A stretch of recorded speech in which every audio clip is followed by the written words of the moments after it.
할머니 괜찮으세요? 할머니 애들아, 집에 전화하지 마. 데리러 오면 다시 끌려가. 비오는 새벽 버스 정류장 옆 쓰러져 있던 할머니가 헐떡이며 내뱉은 말이었습니다. 10살 쌍둥이 남매준과 리는 그 말의 무게를 아직 몰랐습니다. 하지만 린의 손에 쥐어진 반지 안쪽 각인을 본 순간 세상이 멈춰버렸습니다. 정우라는 이름. 오빠 준이 떨리는 목소리로 말했죠. 리나, 그거 우리 아빠 이름이야. 그때였습니다. 검은 차가 급정거하며 남자가 뛰어내렸고 고함이 빗속을 갈랐습니다. 거기 우리 엄마야. 애들이 돈 훔쳤어. 잡아. 할머니는 준의 팔을 꽉 잡으며 물었습니다. 준아, 리나, 너희 정우 애들 맞지? 이날 새벽부터 시작된 이야기는 누가 진짜 가족이고 누가 가짜 가족인지를 밝히는 전쟁의 서막이었습니다. 여러분 사연 시작하기 전에 구독과 좋아요로 마음을 보내주세요. 지금 바로 사연 시작합니다. 새벽 5시 반, 도시는 아직 잠들어 있었습니다. 보호시설 해맑은 집 뒷문을 조심스럽게 빠져나온 쌍둥이 남매가 있었습니다. 오빠 준은 여동생 린의 손을 꽉 잡은 채 골목길을 걸었습니다. 둘은 학교 가기 전 매일 이렇게 동네를 한 바퀴 돌았죠. 시설에서는 이른 외출을 금지했지만 아이들은 그 시간이 필요했습니다. 그저 둘만의 시간, 누구의 시선도 없는 자유로운 순간이 말입니다. 버스 정류장 앞을 지나가던 린이 멈춰 섰습니다. 오빠, 저기. 벤치 옆 바닥에 누군가 쓰러져 있었습니다. 칠수는 넘어 보이는 할머니였죠. 흰머리가 비에 젖어 얼굴에 붙어 있었고 한쪽 손에는 가방을 꽉 쥐고 있었습니다. 주는 주저했습니다. 시설 선생님들이 늘 말했거든요. 남의 일에 끼어들지 말라고, 오해받을 일 만들지 말라고. 하지만 린이 이미 다가가고 있었습니다. 할머니, 괜찮으세요? 린이 할머니의 어깨를 살짝 흔들자 할머니가 신음하며 눈을 떴습니다. 흐릿한 눈동자가 린을 보더니 갑자기 할머니가 린의 손을 덥석 잡았습니다. 얘들아, 집에 전화하지 마. 나 데리러 오면 다시 끌려가. 할머니의 목소리는 떨리고 있었습니다. 주는 당황해서 물었습니다. 할머니, 어디 아프세요? 병원 가셔야 하는 거 아니에요? 안 돼. 병원 가면 저 사람들이 또. 할머니가 말을 잇지 못하고 헛숨을 몰아쉬었습니다. 린이 할머니 옆에 떨어진 물건들을 주워 담기 시작했습니다. 지갑, 핸드폰, 손수건 그리고 반짝이는 무언가가 바닥에 굴러다니고 있었죠. 반지였습니다. 린이 반지를 집어들고 안쪽을 들여다보는 순간 얼굴이 하얗게 변했습니다. 작은 글씨로 각인된 이름, 정우. 린은 그 이름을 알았습니다. 시설 서류 한 구석에 부모란에 단 하나 적혀 있던 이름이었으니까요. 오빠. 린의 목소리가 떨렸습니다. 준이 반지를 받아들었고 그 역시 각인을 확인했습니다. 형제는 서로를 바라봤습니다. 말이 필요 없었죠. 둘 다 알고 있었으니까요. 정우는 자신들의 아버지 이름이라는 것을. 그때였습니다. 급브레이크 소리와 함께 검은 세단이 버스 정류장 앞에 멈춰 섰습니다. 차 문이 열리자마자 40대 남자가 뛰어내렸습니다. 정장 차림에 얼굴은 불그락푸르락 분노로 일그러져 있었죠. 거기 우리 엄마야. 너네 뭐 하는 거야? 남자가 소리치며 달려왔습니다. 주는 재빨리 린을 뒤로 숨겼습니다. 남자는 할머니 옆에 쪼그려 앉더니 가방을 확인하기 시작했습니다. 지갑 어디 있어? 너희가 건드렸지? 아니에요. 저희는 그냥 할머니가 쓰러지셔서. 준이 설명하려 했지만 남자는 듣지 않았습니다. 오히려 주변에 모여든 사람들을 향해 소리쳤죠. 여러분, 시설 애들 말 믿지 마세요. 이런 애들 늘 이래요. 경찰 불러주세요. 시설 애들이라는 말에 주변 시선이 달라졌습니다. 의심의 눈초리였죠. 린이 준 뒤에 더 바짝 붙었습니다. 주는 입술을 깨물었습니다. 항상 이랬습니다. 시설 아이라는 꼬리표가 붙으면 아무도 믿어주지 않았죠. 할머니가 갑자기 남자의 손을 뿌리쳤습니다. 손 치워. 넌 내 아들 아니야. 할머니의 외침에 남자의 표정이 미세하게 일그러졌습니다. 하지만 곧 슬픈 표정을 지으며 주변 사람들에게 말했죠. 보세요. 요즘 이러세요. 치매가 심해지셔서 제가 아들 정철인데 자식도 못 알아보세요. 저런 안 됐네. 치매 걸리면 진짜 힘들어. 가족들 고생이 이만저만이 아니지.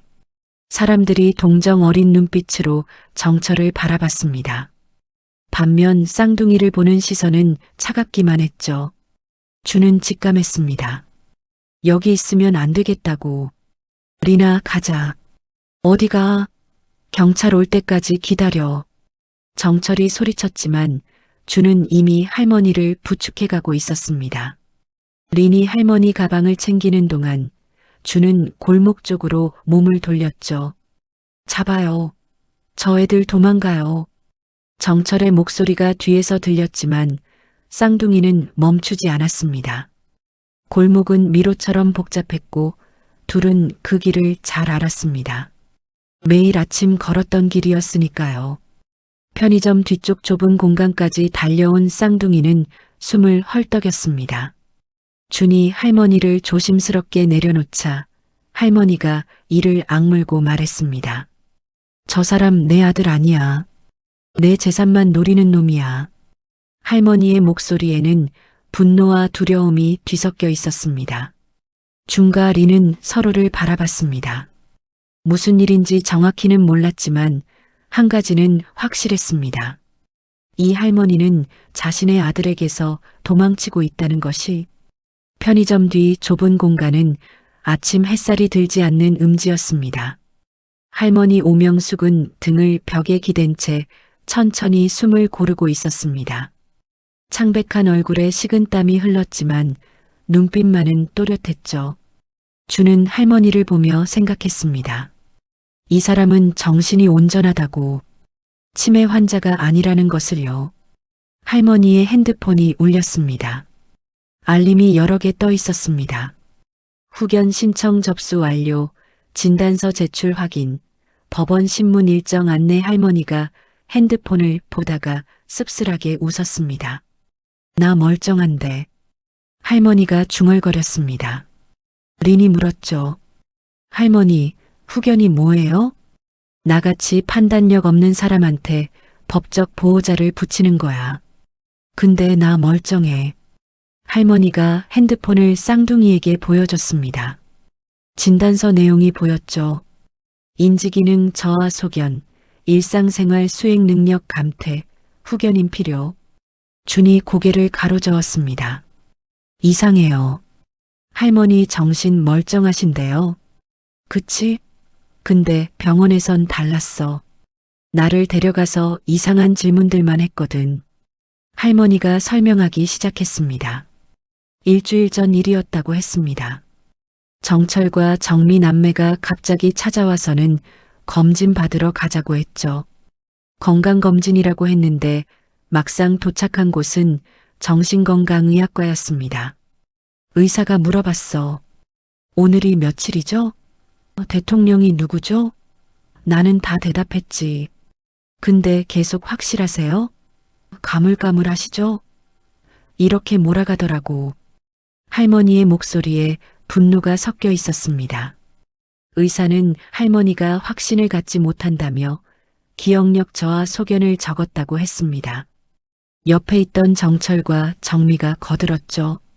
요즘 자꾸 같은 말 하세요. 밥 먹은 거 까먹으세요. 길 잃어버리신 적 있으세요? 다 거짓말이야. 근데 의사는 자식들 말을 믿더라고. 그렇게 진단서가 나왔고 그걸로 후견인 신청한 거지. 준이 이해했습니다. 진단서를 조작해서 후견인을 세우면 할머니의 모든 재산과 권리를 가져갈 수 있다는 것을요. 그래서 길에 버려진 거네요. 할머니가 말 못하게. 린의 말에 할머니가 고개를 끄덕였습니다. 어제 저녁이었다고 했습니다.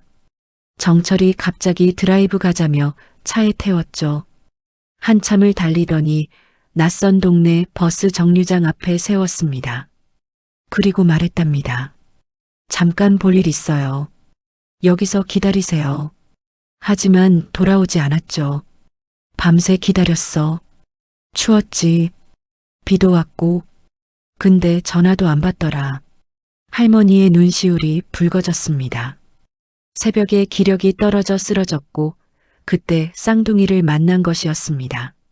린이 조심스럽게 반지를 꺼냈습니다. 할머니, 이거 정우라는 이름이. 할머니의 손이 떨렸습니다. 반지를 받아든 할머니가 한참을 들여다보더니 조용히 말했습니다. 그래, 정우는 내 큰아들이야. 그리고 너희 아빠. 세상이 멈춘 것 같았습니다. 준과 린은 숨도 쉬지 못한 채 할머니를 바라봤습니다. 할머니가 계속 말했습니다. 정우는 7년 전에 죽었어. 교통사고였지. 그때 너희는 3살이었고 어린이집에 있었대. 정우가 마지막으로 나한테 부탁했어. 엄마, 애들만은 제발 지켜줘라고. 할머니가 눈물을 닦았습니다. 근데 나는 못 지켰어. 정철이가 모든 걸 처리한다고 했거든. 장례도 유품도 너희도 다 맡긴다고. 나는 슬픔에 빠져서 아무것도 못했지. 그 사이에 너희는 시설로 갔더라. 린이 울음을 터뜨렸습니다. 준도 눈물이 흘렀지만 참았습니다. 할머니가 두 손으로 쌍둥이의 손을 감싸 쥐었습니다. 미안해. 정말 미안해. 할머니가 늦었지? 아니에요. 준이 고개를 저었습니다. 지금이라도 찾아주셔서 감사해요. 할머니가 가방에서 봉투 하나를 꺼냈습니다. 공증사무소 직인이 찍힌 봉투였죠. 안에는 유언장 보관증이 들어있었습니다. 정우가 죽기 전에 맡겨놨어. 공증사무소에 유언장을 보관해뒀다고. 나랑 증인이 같이 가야 열람할 수 있대. 준이 물었습니다. 그럼 그거에 우리 이름도 있어요? 당연하지. 정우가 너희한테 다 남긴다고 했으니까. 할머니의 말에 린이 고개를 갸웃했습니다. 근데 할머니, 저희 가족관계 증명서에는 부모란이 비어 있어요. 그래서 저희가 고아원에 있었던 거예요. 할머니의 표정이 굳었습니다. 뭐? 진짜예요. 저희 서류 보면 부모 이름이 없어요. 할머니가 잠시 생각하더니 이를 악물었습니다. 그래, 그거야. 너희를 없는 애로 만들면 유언장을 마음대로 손댈 수 있으니까. 그때 할머니 핸드폰이 울렸습니다. 정철이었습니다. 할머니가 스피커폰을 켰죠. 엄마, 또 밖이야? 약 드셔야지. 혹시 애들 데리고 있지? 정철의 목소리는 부드러웠지만 그 안에 날카로움이 숨어 있었습니다. 할머니가 대답했습니다. 그래, 같이 있어. 엄마, 그 애들은 우리 가족 아니야. 넘기면 엄마 편하게 모실게. 약속할게. 편하게? 내가 날 길에 버렸잖아. 할머니의 목소리가 차가워졌습니다. 전화 너머로 정철이 한숨 쉬는 소리가 들렸죠. 엄마 또 그러신다. 요즘 좀 이상해. 병원 다시 가봐야겠어. 치매 프레임이었습니다. 어떤 말을 해도 증상으로 치부해버리는 완벽한 방패였죠. 할머니가 전화를 끊었습니다. 맞지? 저게 저 인간들 수법이야. 준이 고개를 끄덕였습니다. 이제 상황이 명확해졌습니다. 정철과 정민은 할머니를 치매 환자로 만들고 손주들을 없애고 재산을 가져가려는 것이었죠. 하지만 할머니는 당하고만 있을 사람이 아니었습니다. 정오가 되자 거리에 사람들이 붐비기 시작했습니다. 할머니 오명숙은 쌍둥이와 함께 공증사무소로 향했습니다. 건물 3층에 위치한 작은 사무소였죠. 할머니가 보관증을 내밀자 직원이 확인하더니 고개를 끄덕였습니다. 오명숙님 맞으시죠? 유 원장 열람하시려면 증인이 필요한데요. 증인은 제 친구예요. 연락하면 올 거예요. 할머니가 핸드폰을 꺼내 전화를 걸었습니다. 30분쯤 지나자 육순 정도 되어 보이는 여성이 도착했습니다. 박순자라는 이름의 할머니 친구였죠. 명수가 무슨 일이야? 갑자기 유 원장을 왜? 나중에 설명할게. 일단 같이 좀 확인해줘. 두 사람은 직원과 함께 열람실로 들어갔습니다. 중과 리는 대기실에 남았죠. 20분쯤 지나자 할머니가 나왔는데 표정이 밝았습니다. 다 확인했어. 할머니가 복사한 유 원장을 쌍둥이에게 보여줬습니다. 내용은 명확했습니다. 본인 오명숙의 재산 중 부동산 3건과 예금 전액은 손주 줄린에게 신탁 형태로 귀속한다. 자녀 정철 정미에게는 각각 최소 생활비 수준의 현금만을 남긴다. 본 유 원장에 대한 후견 신청 또는 변경 시도가 있을 경우 자동으로 공증사무소에서 법원 및 관련 기관에 기록을 송부한다. 준이 읽고 또 읽었습니다. 이게 진짜라면 정철과 정미는 재산을 거의 받지 못하는 것이었습니다. 아버지 정우가 남긴 유언이었죠. 박순자가 말했습니다. 정우 그 친구 죽기 사흘 전에 나한테 증인 되어달라고 했어. 그때는 무슨 말인지 몰랐는데 이런 뜻이었구나. 할머니가 고개를 끄덕였습니다. 정우는 알았던 거야. 동생들이 어떤 인간들인지. 그래서 미리 준비해 둔 거지. 그때 직원이 나와서 말했습니다. 참고로 말씀드리면 오늘 오전에 이 유 원장에 대한 변경 신청이 들어왔습니다. 신청자는 정철 씨고요. 할머니의 얼굴이 굳었습니다. 뭐? 후견인 선임 예정이라며 유 원장 수정 의사를 밝히셨더라고요.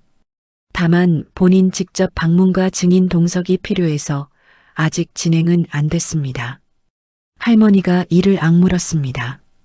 정철은 이미 모든 수순을 밟고 있었던 것입니다. 할머니를 치매 환자로 만들고 후견인이 되고 유 원장을 바꾸고 재산을 가져가는 완벽한 시나리오였죠. 사무소를 나서자 할머니가 말했습니다. 집에 가야 해. 금고를 확인해야 돼. 금고요? 응. 거기 중요한 게 있거든. 할머니의 집은 오래된 단독주택이었습니다. 마당에는 감나무가 있었고 대문은 낡았지만 튼튼했죠.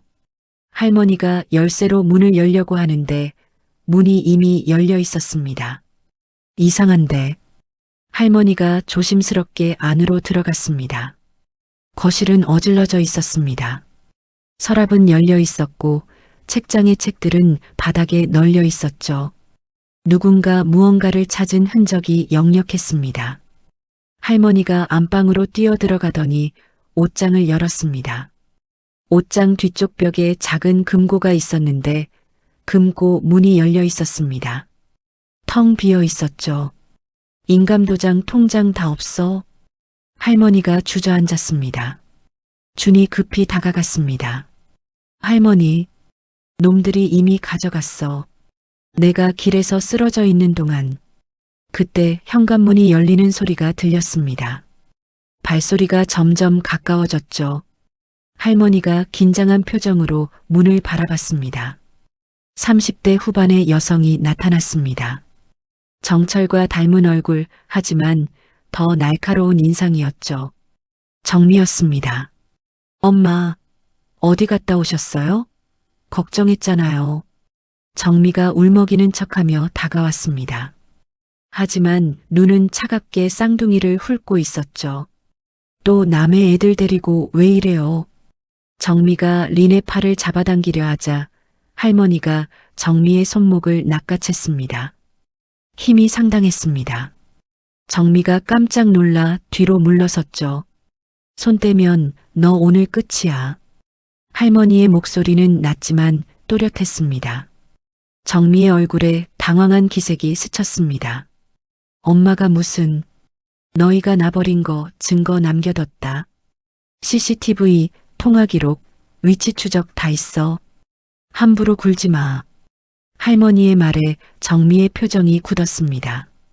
할머니는 당하기만 한 노인이 아니었습니다. 맞설 준비가 된 사람이었죠. 정미가 억지 웃음을 지으며 말했습니다. 엄마, 오해해요. 저희가 엄마를 왜 버려요? 그냥 잠깐 착각하신 거죠. 착각? 내 오빠가 나를 버스 정류장에 내려놓고 안 온 게 착각이야? 그건 오빠가 급한 일이 있어서 밤새 전화도 안 받고. 할머니의 질문에 정미가 말문이 막혔습니다. 그때 현관문이 또 열렸습니다. 정철이었습니다. 엄마, 여기 계셨네요. 찾았어요. 정철이 안도한 표정을 지었지만 눈은 쌍둥이에게 꽂혀 있었습니다. 할머니가 정철을 똑바로 바라보며 물었습니다. 금고는 누가 열었어? 금고요? 제가 열었죠. 엄마 인감이랑 통장 안전하게 보관해야 할 것 같아서요. 정철이 태연하게 대답했습니다. 할머니가 손을 내밀었죠. 그럼 내놔. 엄마, 지금 상태로는 보관하기 어려우시잖아요. 제가 대신 내놓으라고. 할머니의 목소리에 힘이 실렸습니다. 정철이 잠시 망설이더니 씩 웃었습니다. 엄마, 이미 공증사무소에 안전하게 맡겨뒀어요. 걱정 마세요. 거짓말이었습니다. 할머니도 알았고 정철도 할머니가 안다는 걸 알았죠. 하지만 정철은 개의치 않았습니다. 이미 물리적으로 인감과 통장을 손에 넣었으니까요. 정미가 거들었습니다. 엄마, 이 애들은 누구예요? 왜 데리고 다니세요? 내 손주야. 할머니의 대답에 정철과 정미가 동시에 웃음을 터뜨렸습니다. 엄마, 정우 형님 애들은 7년 전에 다 정리됐어요. 시설로 보냈잖아요. 그게 잘못된 거야. 이 애들이 정우 애들 맞아. 엄마. 정철이 한숨을 쉬며 주변을 둘러봤습니다. 마치 증인이 필요하다는 듯이요. 보세요. 이러시니까 걱정인 거예요. 남의 애들을 손주라고. 그때 준이 반지를 꺼냈습니다. 이거 보세요. 정우, 우리 아빠 이름이에요. 할머니 물건에서 나왔어요. 정철이 반지를 보더니 표정이 변했습니다. 그 반지를 알고 있었던 것이죠. 정미도 마찬가지였습니다. 그건 형님 유품인데 어떻게. 할머니가 주셨어요. 린의 말에 정철의 눈빛이 날카로워졌습니다. 엄마, 함부로 물건 주시면 안 되죠. 유품은 가족만. 이 애들이 가족이야. 할머니가 단호하게 말했습니다. 정철과 정미는 서로 눈빛을 교환했습니다. 계획에 차질이 생기고 있었죠. 정미가 표정을 받고 부드럽게 웃었습니다. 엄마, 잠깐 애기 좀 해요. 저기 애들 빼고요. 할머니가 고개를 저었습니다. 할 말 있으면 여기서 해. 엄마. 정미의 목소리가 높아졌다가 곧 다시 낮아졌습니다. 감정 조절을 하는 것이 눈에 보였죠. 엄마, 저 애들 때문에 엄마가 이용당하고 있는 거예요. 시설 애들이 노인 꼬드기는 거 뉴스에서 봤죠? 이 애들은 아니야. 어떻게 아세요? 만난 지 몇 시간 됐다고. 정미의 말에 정철이 가세했습니다. 맞아요, 엄마. 요즘 이런 수법 많아요. 착한 척 접근해서 재산 노리는 거. 쌍둥이를 향한 의심과 비난이 쏟아졌습니다. 하지만 할머니는 흔들리지 않았습니다. 너희가 뭘 아냐? 이 애들은 정우 애들이야. 가족관계 확인하면 나와. 그럼 확인하죠. 정철이 빠르게 말했습니다. 엄마, 가족관계 증명서 떼어봐요. 저 애들 서류 확인해 보면 알 거 아니에요. 준이 조용히 말했습니다. 저희 서류에는 부모란이 비어 있어요. 봐요. 정미가 소리쳤습니다. 부모도 없는 애들이잖아요. 그러니까 시설에 있는 거고 서류가 잘못된 거야. 할머니가 단호하게 말했지만 정철과 정미는 듣지 않았습니다. 엄마, 이러시니까 후견인이 필요한 거예요. 판단력이. 정철이 말하다가 멈췄습니다. 할머니가 핸드폰을 꺼내 녹음 버튼을 눌렀기 때문입니다. 계속해봐. 엄마 판단력이 없다고. 녹음하고 있으니까. 정철의 얼굴이 굳었습니다. 정미가 황급히 말을 이었습니다. 엄마, 왜 이러세요? 저희가 엄마 걱정해서 하는 말인데. 걱정? 나를 길에 버리고 집 뒤지고 금고 털고 그게 걱정이야? 할머니의 목소리가 차갑게 식었습니다. 정철이 심호흡을 하더니 말했습니다. 엄마, 오해예요. 저희는 오해라고? 너희 후견 신청한 거 다 알아. 진단서 조작한 것도 유언장 바꾸려 한 것도. 할머니가 폭탄을 터뜨렸습니다. 정철과 정미의 표정이 동시에 일그러졌죠. 어떻게? 공증사무소 갔다 왔어. 다 확인했지. 할머니의 말에 정철이 이를 악물었습니다. 계획이 들통난 것이죠. 하지만 정철은 쉽게 물러서지 않았습니다. 그래요. 맞아요. 후견 신청했어요. 근데 그게 뭐가 잘못이에요? 엄마 건강 걱정해서 한 거잖아요. 건강 걱정은 무슨, 재산 걱정이지. 재산? 정철이 코웃음 쳤습니다. 엄마, 저희한테 재산이 뭐가 있다고. 이 낡은 집이랑 몇 푼 안 되는 예금? 그거 노리고 이러는 거 아니에요. 거짓말이었습니다. 할머니의 재산은 적지 않았습니다. 단독주택 3채, 상가 2곳, 그리고 정우가 남긴 보험금까지 수억은 좋게 되는 금액이었죠. 할머니가 조용히 말했습니다. 너희한테는 안 줘. 유언장에 다 써놨어. 손주들한테 간다고. 손주는 없어요. 정미가 소리쳤습니다. 정우 형님 애들은 7년 전에 연락 끊었어요. 어디 있는지도 몰라요. 여기 있잖아. 할머니가 쌍둥이를 가리켰습니다. 정철이 비웃었죠. 증거도 없으면서 반지 하나 가지고 손주라고요? DNA 검사하면 나와. 할머니의 말에 정철이 잠시 멈칫했습니다. 하지만 곧 웃음을 지었습니다. 좋아요. 하죠. DNA 검사. 근데 엄마 결과 나오기 전까지는 저 애들이랑 떨어져 계세요. 안전을 위해서. 싫어. 엄마. 정철의 목소리가 높아졌습니다. 하지만 할머니는 물러서지 않았습니다. 너희가 나한테 뭐라고 하든 나는 이 애들이랑 있을 거야. 내 손주니까. 정미가 핸드폰을 꺼냈습니다. 그럼 어쩔 수 없네요. 경찰 부르겠어요. 미성년자 유인죄로. 불러봐. 그럼 나도 너희 고소할 거야. 노인 유기죄로. 할머니와 정미가 서로를 노려봤습니다. 긴장이 팽팽하게 흘렀죠. 결국 정철이 한 발 물러섰습니다. 알았어요. 오늘은 이만 가죠. 근데 엄마, 법원 날짜 잡혔어요. 다음 주 월요일. 후견 신문 있으니까 꼭 나오세요. 갈 거야. 당연히. 정철과 정미가 집을 나갔습니다. 현관문이 닫히는 소리가 유난히 크게 들렸죠. 할머니가 그제야 긴장을 풀고 소파에 주저앉았습니다. 할머니, 괜찮으세요? 린이 걱정스러운 얼굴로 물었습니다. 할머니가 고개를 끄덕였습니다. 괜찮아. 이 정도는 견딜 수 있어. 준이 물었습니다. 할머니, 진짜 증거 있어요? 저 사람들이 할머니 버린 거? 응. CCTV 있어. 내가 쓰러진 버스 정류장에. 할머니가 설명했습니다.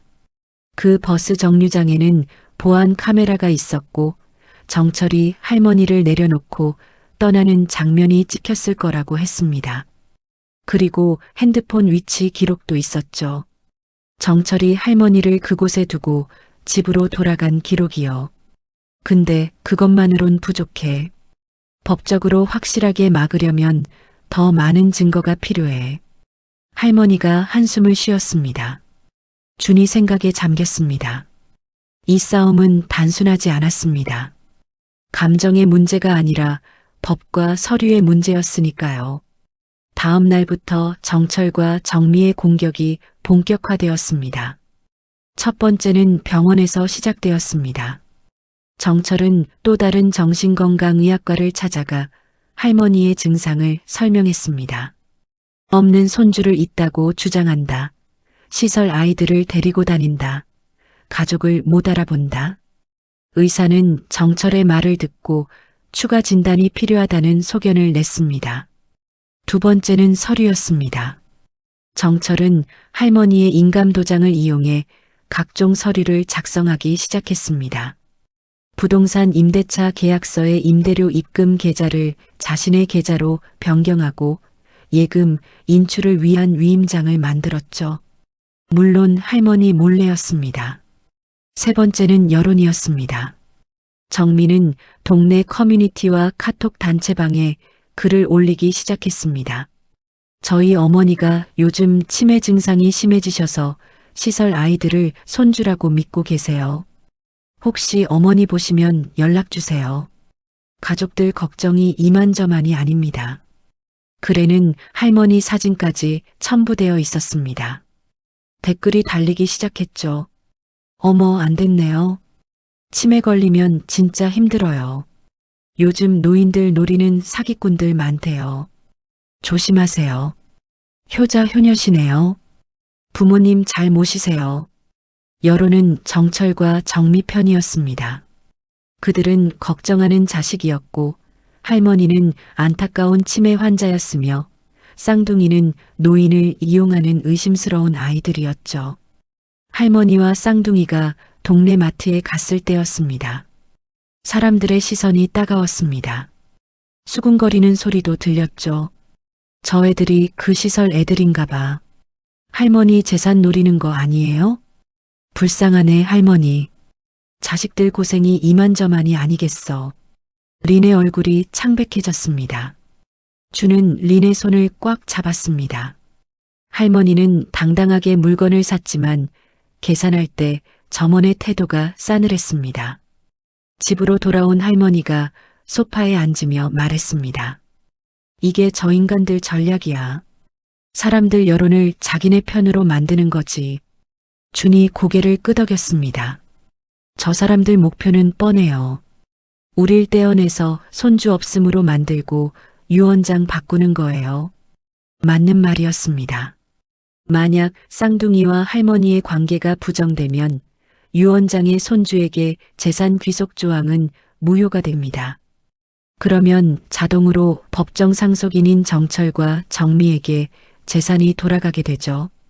할머니가 한숨을 쉬었습니다. DNA 검사를 해야 하는데 시간이 걸려. 얼마나요? 빨라도 2주는 걸릴 거야. 근데 법원 날짜는 다음 주잖아. 시간이 부족했습니다. DNA 검사 결과가 나오기 전에 법원 신문이 열리면 쌍둥이의 신분을 증명할 방법이 없었죠. 그날 밤 주는 잠을 이룰 수 없었습니다. 창밖을 바라보며 생각했습니다.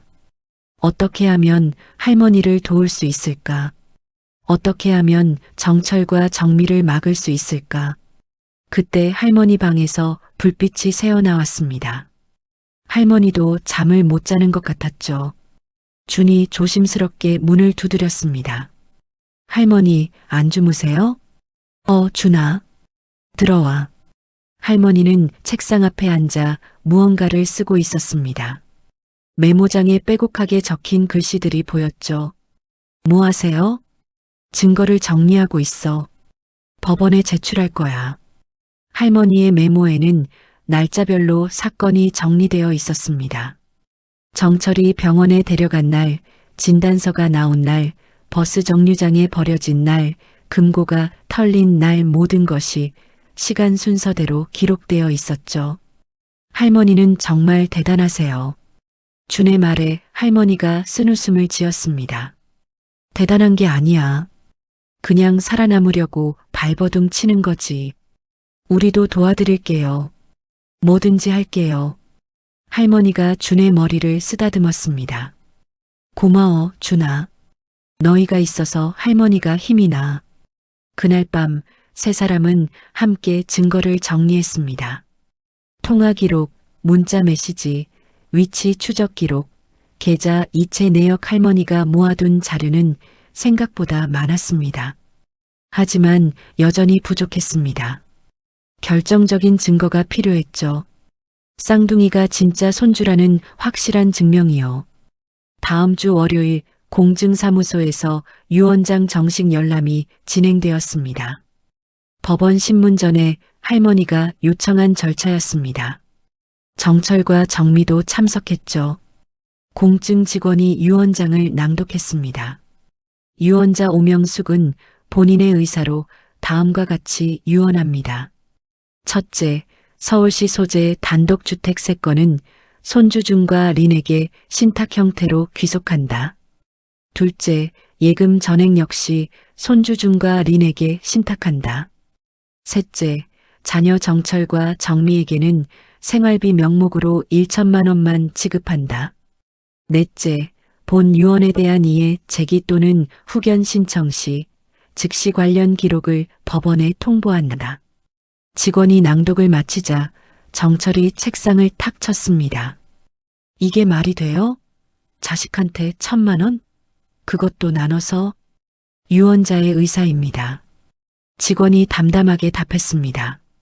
정미가 끼어들었죠. 근데 손주가 누구예요? 준이랑 린이 누군데요? 그건 유언자께서 지정하신 대상입니다. 지정? 존재하지도 않는 사람을 지정했다고요? 정미가 소리쳤습니다. 할머니가 조용히 말했습니다. 존재해. 여기 있잖아. 할머니가 쌍둥이를 가리켰습니다. 정철이 코웃음을 쳤죠. 엄마, 그만하세요. 저 애들이 손주라는 증거 있어요? DNA 검사 진행 중이야. 결과는요? 곧 나와.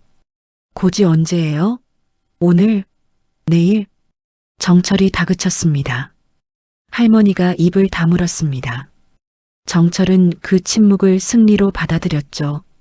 보세요, 증거도 없으면서. 그러니까 엄마가 후견인이 필요하다는 거예요. 직원이 끼어들었습니다.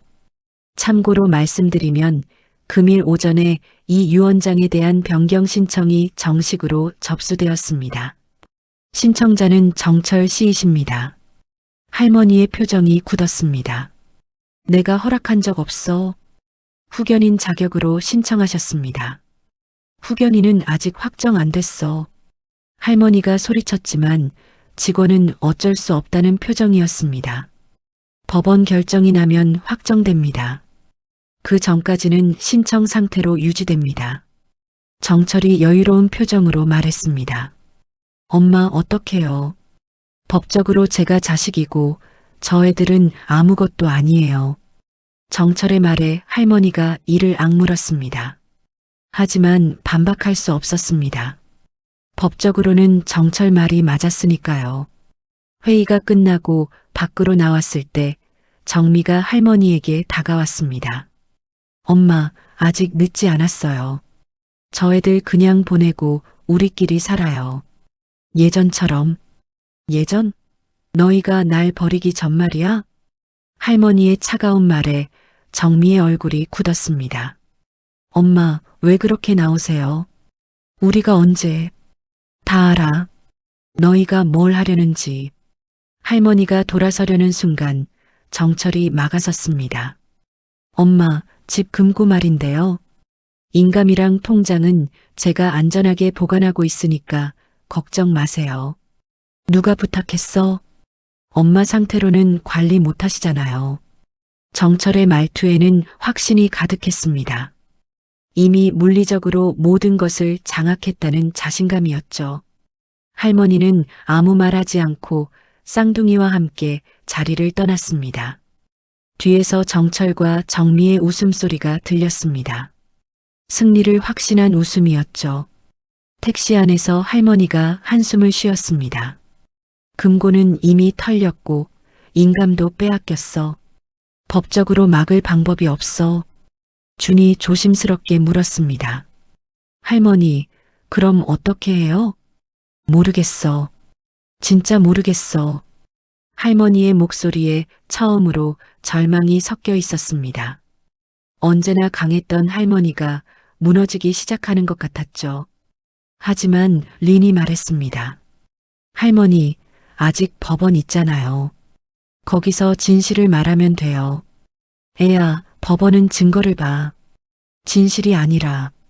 그럼 증거를 만들어요. 준의 말에 할머니가 고개를 들었습니다. 증거를 만든다고? 네.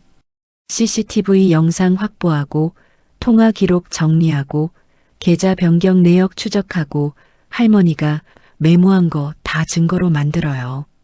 할머니의 눈에 다시 빛이 돌았습니다. 그래, 맞아. 아직 끝난 게 아니야.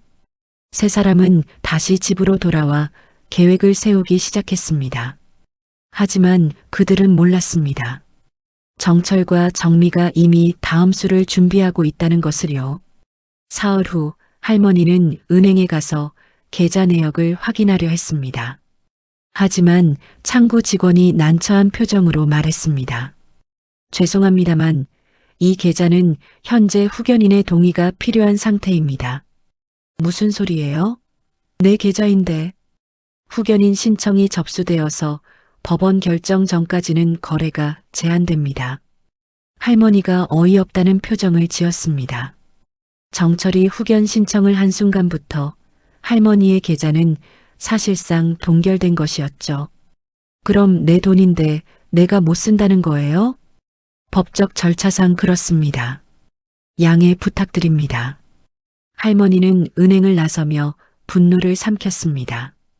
이게 정철의 계획이었습니다. 할머니를 경제적으로 고립시켜 무력화하는 것이었죠. 집에 돌아오니 또 다른 문제가 기다리고 있었습니다. 임차인들로부터 전화가 온 것입니다. 할머니, 이번 달 임대료를 어디로 보내야 하나요? 계좌가 바뀌었다는 문자를 받았는데요. 계좌가 바뀌었다고요? 네, 정철 씨 명의 계좌로 보내라고 하던데요. 할머니가 전화를 끊고 확인해 보니 임대차 계약서가 변경되어 있었습니다. 임대료 입금 계좌가 정철의 계좌로 바뀌어 있었죠. 할머니 인감이 찍힌 동의서까지 첨부되어 있었습니다. 이게 말이 돼? 할머니가 서류를 내려치며 분노했습니다. 정철은 할머니 인감을 이용해 계약서를 마음대로 변경한 것입니다.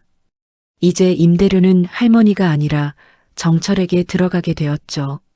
준이 서류를 보며 말했습니다. 이거 불법 아니에요? 불법이지. 하지만 증명하기 어려워. 인감이 진짜니까. 할머니가 한숨을 쉬었습니다. 인감 도장이 정철 손에 있는 이상 뭐든 할 수 있었습니다. 서류상으로는 모든 게 합법이었죠. 그날 저녁 할머니는 변호사를 찾아갔습니다. 50대 중반의 강 변호사는 할머니의 이야기를 듣고 고개를 끄덕였습니다. 어려운 상황이시네요. 도와주실 수 있나요? 최선을 다해보겠습니다. 하지만 솔직히 말씀드리면 상황이 좋지 않습니다. 강 변호사가 설명했습니다. 후견 신청이 들어간 상태에서는 할머니의 법적 행위 능력이 의심받는다고 했습니다. 게다가 쌍둥이가 손주라는 증거도 부족했죠. DNA 검사 결과가 나와야 합니다. 그게 가장 확실한 증거거든요. 언제쯤 나올까요? 접수하신 지 얼마 안 되셨으니 일주일 정도 더 걸릴 겁니다. 법원 날짜는 모레인데요. 강 변호사가 난처한 표정을 지었습니다. 그럼 일단 연기 신청을 해보겠습니다. 중요한 증거가 준비 중이라고요. 하지만 연기 신청은 받아들여지지 않았습니다. 정철 측에서 반대했고 법원은 예정대로 진행한다고 통보했죠. 할머니는 절박해졌습니다. 이틀 안에 뭔가 결정적인 증거를 찾아야 했습니다. 하지만 무엇을 어떻게 해야 할지 막막했죠. 그날 밤 할머니는 정우의 방에 들어갔습니다. 7회 전 그대로 보존된 방이었죠. 책상, 옷장, 침대 모든 것이 정우가 떠난 그날 그대로였습니다. 할머니가 책상 서랍을 열었습니다. 정우의 일기장, 사진, 편지들이 들어 있었습니다. 그 중에서 봉투 하나가 눈에 띄었죠. 엄마에게라고 쓰여 있었습니다. 할머니가 봉투를 뜯었습니다. 안에는 편지와 USB 하나가 들어 있었습니다. 편지를 읽기 시작한 할머니의 눈에서 눈물이 흘렀습니다. 엄마, 이 편지를 읽고 계신다면 저는 아마 세상에 없을 겁니다. 미리 준비해둔 건 아니지만 혹시 모르니 남깁니다. 동생들을 믿지 마세요. 정철이랑 정미는 늘 제 보험금과 재산을 노렸습니다. 제가 죽으면 아이들을 없애고 모든 걸 가져갈 겁니다. USB에는 동생들이 제게 보낸 협박 문자와 통화 녹음이 있습니다. 이게 증거가 될지 모르겠지만 혹시 필요하시면 사용하세요. 준이와 리니를 부탁합니다. 제가 못 지킨 아이들을 엄마가 지켜주세요. 사랑합니다, 엄마. 할머니는 편지를 가슴에 안고 한참을 울었습니다. 그리고 USB를 꺼내 컴퓨터에 연결했습니다. 파일들이 열렸습니다. 문자 메시지 캡처, 통화 녹음 파일, 이메일 스크린샷 정철과 정미가 정우를 압박했던 모든 증거가 담겨 있었습니다. 형님, 보험금 타면 반은 우리 거예요. 약속하셨죠? 형, 재산 분할 제대로 해요. 우리도 권리 있어요. 형님이 우리 무시하면 가만 안 있어요. 엄마한테 다 말할 거예요. 협박과 욕으로 가득한 메시지들이었습니다. 할머니는 이제야 알았습니다. 정우가 왜 그렇게 힘들어했는지, 왜 스트레스에 시달렸는지를요. 준이 방으로 들어왔습니다. 할머니, 괜찮으세요? 할머니가 눈물을 닦으며 고개를 끄덕였습니다. 괜찮아. 오히려 희망이 생겼어. 할머니가 USB를 준에게 보여줬습니다. 내 아빠가 남긴 거야. 증거들이 여기다 있어.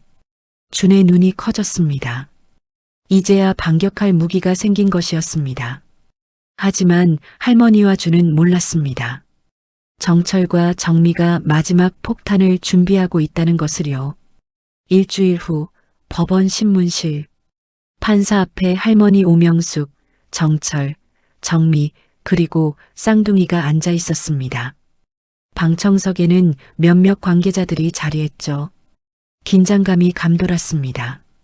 판사가 서류를 검토하며 말했습니다. 신청인 정철 씨, 후견 신청 이유를 설명해 주시죠. 정철이 일어나 정중하게 말했습니다. 판사님, 저희 어머니는 최근 인지 기능이 급격히 저하되고 있습니다. 진단서에도 나와 있듯이 일상적인 판단력이 떨어지고 계십니다. 구체적으로 어떤 증상이 있습니까? 가장 큰 문제는 시설 아동들을 손주로 착각하고 계신다는 겁니다. 정철이 쌍둥이를 가리켰습니다. 저 아이들은 어머니와 아무 관계가 없습니다. 그런데 어머니는 돌아가신 형님의 자녀라고 주장하십니다. 판사가 할머니를 바라봤습니다. 오명숙 씨, 저 아이들이 손주가 맞습니까? 맞습니다. 할머니가 단호하게 대답했습니다. 판사가 물었죠. 증거가 있습니까? DNA 검사 진행 중입니다. 결과는요? 아직 안 나왔습니다. 판사가 서류를 넘겼습니다. 그럼 현재로선 확인이 불가능하다는 말씀이시군요. 그때 정철이 서류철을 탁 내려놓으며 말했습니다. 판사님, 실은 저희가 이미 DNA 검사를 했습니다. 모두의 시선이 정철에게 쏠렸습니다. 강 변호사가 놀란 표정을 지었죠. 뭐라고요? 정철이 서류를 판사에게 제출했습니다. 여기 유전자 검사 결과 있습니다. 저 아이들은 어머니의 손주가 아닙니다. 할머니의 얼굴이 하얗게 변했습니다. 중가 린도 충격에 빠졌죠. 판사가 서류를 검토했습니다. 검사기관은 어디입니까? 유전자 분석센터입니다. 공인된 기관이에요. 정미가 거들었습니다. 판사님, 어머니가 요즘 이상하셔서 저희가 몰래 검사한 겁니다. 결과를 보시면 아시겠지만 저 아이들과 어머니 사이에는 혈연 관계가 없어요. 정철이 덧붙였습니다. 즉, 어머니는 남의 아이를 손주로 착각하고 계신 겁니다. 이게 바로 후견인이 필요한 이유입니다. 법정이 술렁거렸습니다. 할머니가 자리에서 일어나려다 다시 주저앉았습니다. 린이 울음을 터뜨렸고 주는 주먹을 불끈 쥐었죠. 강 변호사가 급히 말했습니다. 판사님, 이해 제기합니다. 저 서류의 진위를 확인해야 합니다. 무슨 소리예요? 공인기관에서 발급받은 건데. 정철이 반박했습니다. 판사가 서류를 더 자세히 살폈습니다. 검사 일자가 일주일 전이네요. 그럼 후견 신청 후에 검사한 겁니까? 네, 어머니 상태가 의심되어서 확인 차원에서 했습니다. 정철의 설명에 판사가 고개를 끄덕였습니다. 상황은 정철에게 유리하게 흘러가고 있었죠. 정미가 마지막 일격을 날렸습니다. 판사님, 어머니가 저 아이들을 데리고 다니시는 건 위험합니다. 시설 아동들이 어머니 재산을 노리는 게 분명하니까요. 접근 금지 명령도 필요합니다. 할머니가 소리쳤습니다. 거짓말이야. 저 서류 가짜야. 엄마, 또 그러세요. 이러시니까 걱정인 거예요. 정철이 안타까운 표정을 지었습니다. 완벽한 연기였죠. 판사가 말했습니다. 오늘은 여기까지 하고 다음 주에 최종 결정을 내리겠습니다. 그때까지 오명숙 씨는 해당 아동들과의 접촉을 자제해 주시기 바랍니다. 안 돼요. 할머니가 외쳤지만 판사의 결정은 확고했습니다. 이건 임시조치입니다. 아동보호 차원에서 필요한 결정이에요. 신문이 끝나고 법정을 나서는데 정철과 정미가 만족스러운 표정을 지었습니다. 모든 게 계획대로 흘러가고 있었죠. 복도에서 할머니가 주저앉았습니다. 강 변호사가 부축했지만 할머니의 얼굴에는 절망이 가득했습니다. 끝났어, 다 끝났어. 하지만 준이 말했습니다. 아니에요, 할머니. 아직 안 끝났어요. 준아, 검사 결과가 나왔잖아. 우리가 손주가 아니래. 저 서류 가짜예요. 분명히. 준의 확신에 강 변호사가 고개를 들었습니다. 왜 그렇게 생각하나? 타이밍이 너무 완벽해요. 우리가 DNA 검사 신청한 걸 알고 먼저 가짜를 만든 거예요. 강 변호사가 생각에 잠겼습니다. 그럴 수도 있겠네요. 진위를 확인해 봐야겠어요. 어떻게요? 발급기관에 직접 조회하면 됩니다. 만약 가짜라면 기록이 없을 테니까요. 희망이 보이기 시작했습니다. 하지만 시간은 일주일밖에 남지 않았습니다. 사흘 후 강 변호사는 중요한 발견을 했습니다. 사무실로 할머니와 쌍둥이를 불러 설명하기 시작했습니다. 결과지를 자세히 분석해 봤습니다. 그리고 발급기관에 조회도 했고요. 어떻게 나왔어요? 할머니가 급하게 물었습니다. 강 변호사가 서류를 펼쳤습니다. 첫째, 의뢰번호 체계가 맞지 않습니다. 해당 기관의 표준 번호 형식과 다릅니다. 강 변호사가 정철이 제출한 서류와 진짜 샘플을 비교해 보여줬습니다. 번호 형식이 명백히 달랐죠. 둘째, 발급기관에 직접 확인한 결과 해당 의뢰번호로 발급된 검사 결과가 없다고 합니다. 그럼 가짜라는 거네요. 준이 소리쳤습니다. 강 변호사가 고개를 끄덕였습니다. 거의 확실합니다. 셋째, 서식 자체도 구버전입니다. 해당 기관은 6개월 전부터 새 서식을 쓰는데 이 서류는 옛날 양식이에요. 할머니의 눈에 빛이 돌았습니다. 그럼 이걸로 법원에서 증명할 수 있어요? 네. 하지만 더 확실한 게 있습니다. 강 변호사가 또 다른 서류를 꺼냈습니다. 진짜 DNA 검사는 검체 채취 과정이 엄격합니다. 채취자, 채취 장소, 신분 확인, 봉인 서명 이 모든 게 기록에 남습니다. 그런데 정철이 제출한 서류에는 이런 절차 기록이 전혀 없어요. 그게 뭘 의미해요?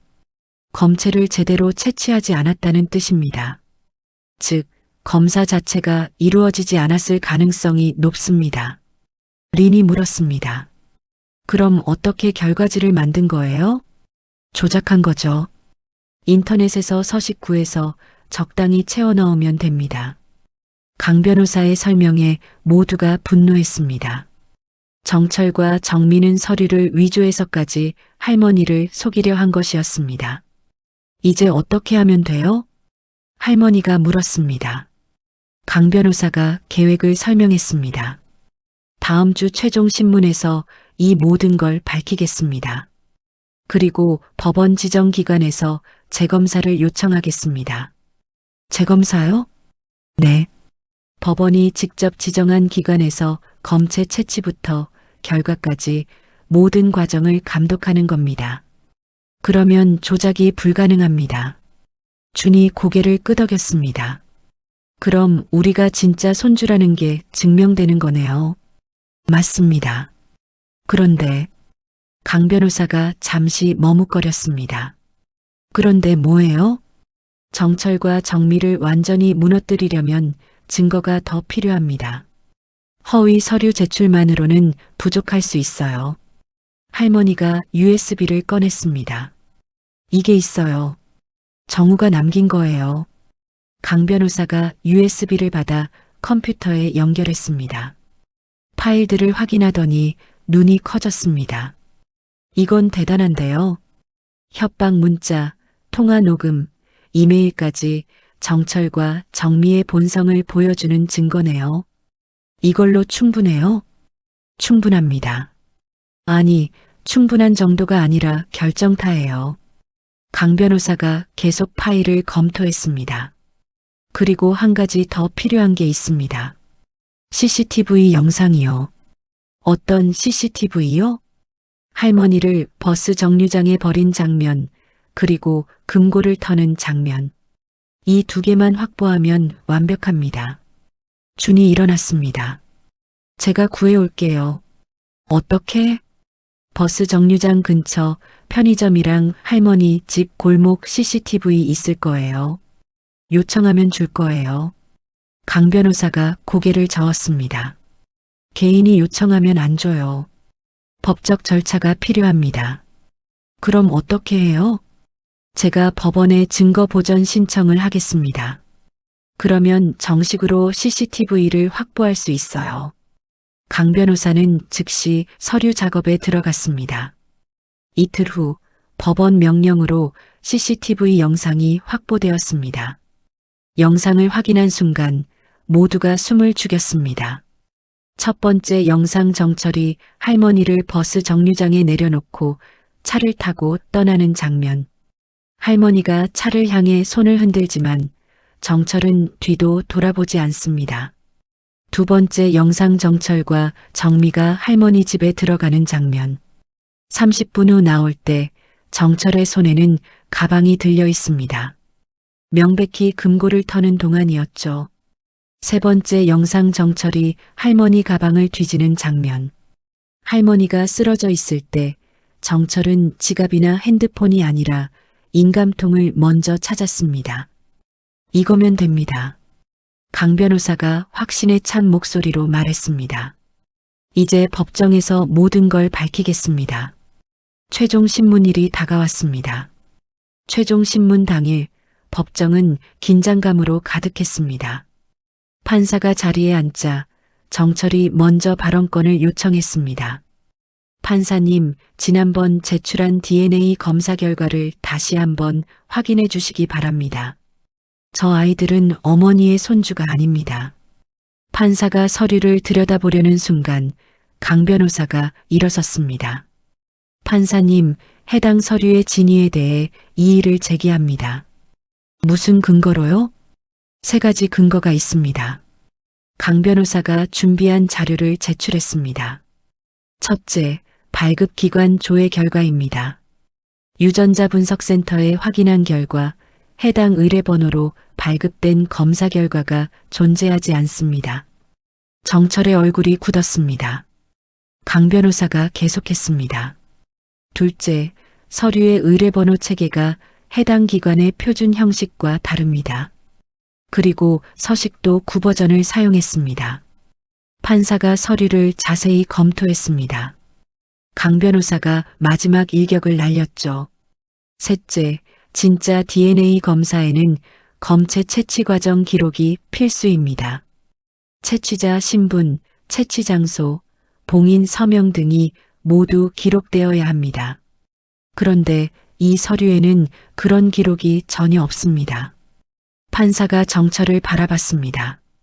정철 씨, 검체는 누가, 어디서, 어떻게 채취했습니까? 정철이 당황해서 더듬었습니다. 그 병원에서. 어느 병원입니까? 담당자는 누구입니까? 그게 정확히는. 정철이 말을 잇지 못했습니다. 정미가 끼어들었죠. 오빠가 알아서 했는데. 아니, 너도 같이 갔잖아. 정철과 정미가 서로에게 책임을 떠넘기기 시작했습니다. 법정이 술렁거렸죠. 판사가 망치를 두드렸습니다. 조용히 하십시오. 정철 씨, 정미 씨, 두 분 다 검체 채취 과정을 설명하지 못하시는 것 같은데, 그럼 이 서류는 허위일 가능성이 높습니다. 정철이 급히 말했습니다.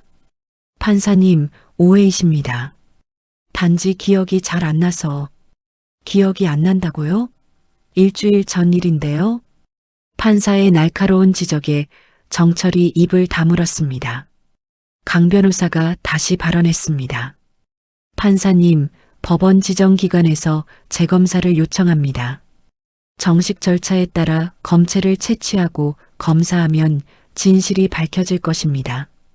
판사가 고개를 끄덕였습니다. 좋습니다.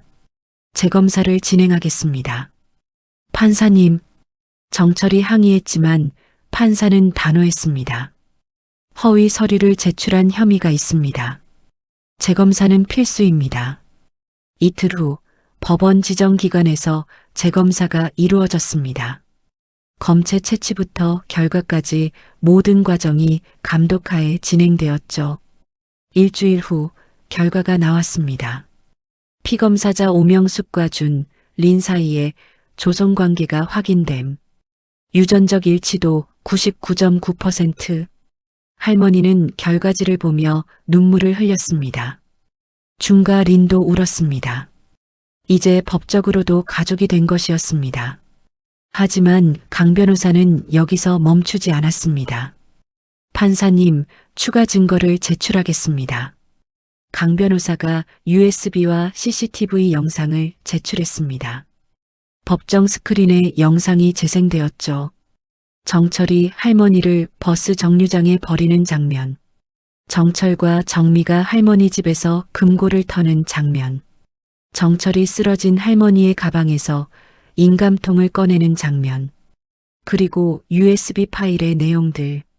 정철과 정미가 정우를 협박하고 재산을 요구하던 문자와 녹음. 법정이 조용해졌습니다. 모두가 충격에 빠진 표정이었죠. 강 변호사가 마지막으로 제출한 것은 계좌 이체 내역이었습니다. 판사님, 이것은 할머니 명의 계좌의 이체 내역입니다. 할머니가 쓰러진 날부터 정철 씨 계좌로 임대료가 입금되기 시작했습니다. 할머니 인감을 이용해 계약서를 위조한 것입니다. 판사가 서류를 검토하더니 정철을 향해 말했습니다. 정철 씨, 이에 대해 해명하시겠습니까? 정철은 아무 말도 하지 못했습니다. 정미도 마찬가지였죠. 판사가 최종 판결을 내렸습니다. 후견 신청은 기각합니다. 오명숙 씨는 정상적인 판단 능력을 가지고 계시며 후견인이 필요하지 않습니다. 할머니가 안도의 한숨을 쉬었습니다. 또한 정철 씨와 정미 씨가 제출한 DNA 검사 결과는 허위 서류로 판단됩니다.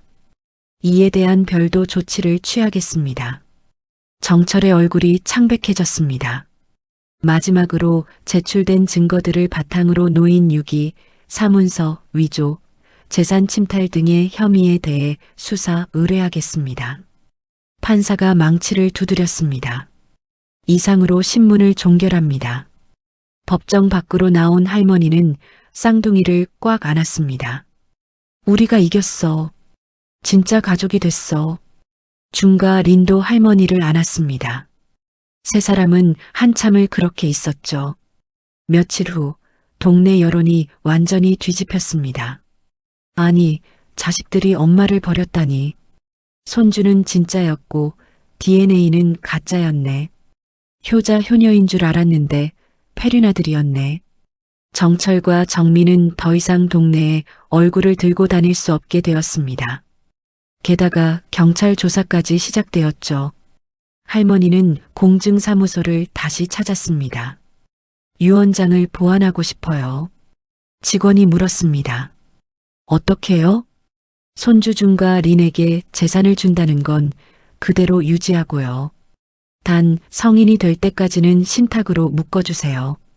교육비, 주거비, 치료비 외에는 한 푼도 못 빼게요. 알겠습니다. 할머니가 덧붙였습니다. 그리고 정철이랑 정미한테 주는 돈도 없애주세요. 한 푼도 안 줄 겁니다. 직원이 고개를 끄덕이며 서류를 작성했습니다. 이제 정철과 정미는 더 이상 할머니 재산에 손 뗄 방법이 없었습니다. 그날 저녁 할머니는 쌍둥이를 데리고 정우의 방에 갔습니다. 너희 아빠가 마지막에 내게 딱 한마디 했어. 엄마, 애들만은 제발 지켜줘. 나는 그때 못 지켰어. 미안했지. 근데 이제야 그 약속을 지킨 것 같아. 할머니의 눈에서 눈물이 흘렀습니다. 하지만 이번에는 슬픈 눈물이 아니었습니다. 린이 할머니 손을 잡으며 말했습니다. 할머니, 우리 이제 도망 안 가요. 여기가 우리 집이에요. 준도 고개를 끄덕였습니다. 네, 이제 가족이니까요. 며칠 후 할머니는 집 앞에 작은 간판을 달았습니다. 정우 공부방. 동네 아이들을 무료로 가르치는 공부방이었습니다. 정우가 생전에 하고 싶어 했던 일이었죠. 할머니는 그 꿈을 이루어주기로 했습니다. 준과 린이 아이들 앞에서 조용히 책을 펼쳤습니다. 할머니는 그 모습을 보며 미소 지었습니다. 막장으로 시작했지만 끝은 지켜낸 가족으로 닫혔습니다. 세 사람은 이제 진짜 가족이었습니다. 피로 증명되고 법으로 인정받고 마음으로 이어진 가족이었죠. 그리고 그 가족은 정우가 남긴 마지막 유산, 사랑과 책임을 이어가고 있었습니다. 오늘의 이야기는 여기서 마칩니다. 여러분은 어떠셨나요? 만약 여러분의 소중한 가족이 누군가에게 이용당하고 있다면 여러분은 어떻게 하시겠습니까? 오늘 이야기는 진짜 가족이 무엇인지에 대한 것이었습니다. 피로 연결되어 있어도 마음이 없으면 가족이 아니고 때로는 피가 아니어도 마음으로 이어지면 가족이 될 수 있다는 것이죠. 하지만 이 이야기에서 쌍둥이 준과 린은 피와 마음 모두로 할머니와 연결되어 있었습니다. 우리가 기억해야 할 교훈은 이것입니다. 가족이라는 이름으로 누군가를 이용하거나 상처 주는 것은 가장 큰 배신이라는 것입니다. 진짜 가족은 서로를 지키고 존중하는 사람들입니다. 여러분 주변에는 어떤 가족 이야기가 있나요? 댓글로 여러분의 생각을 나눠주세요. 오늘 이야기가 도움이 되셨다면 구독과 좋아요, 알림 설정 부탁드립니다. 여러분의 관심이 더 좋은 이야기를 만드는 힘이 됩니다. 오늘도 들어주셔서 감사합니다. 다음에 더 좋은 이야기로 찾아뵙겠습니다.